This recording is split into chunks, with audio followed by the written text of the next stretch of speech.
And welcome back. I'm filling in for Jake this evening.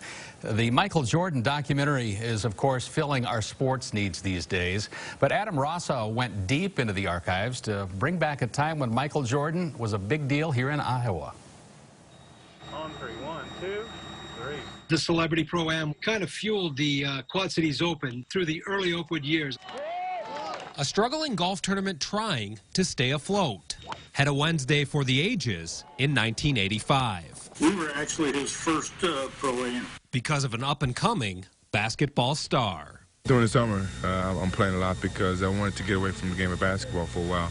And this is the only way I can take up some time. So I've been out playing golf.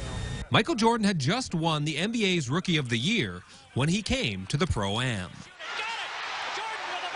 A connection to the Western Open in Chicago got him to the Quad Cities. They personally knew Michael, and so Tom put it together with, I think, their tournament director to be in contact with Michael, and then we made that arrangement.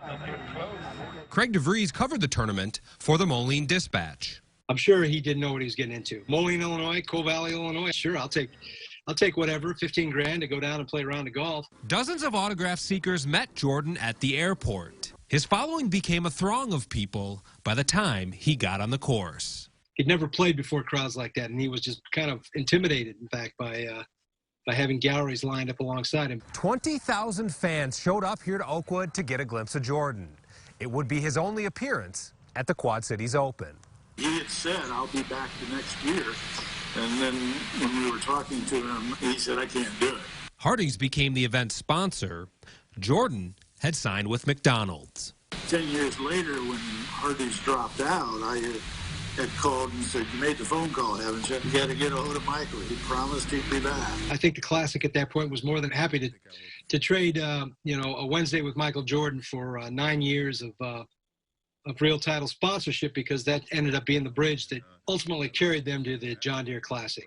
Jordan would return to the Quad Cities a decade later, not for golf, but to play in an exhibition game during his comeback season with the Bulls.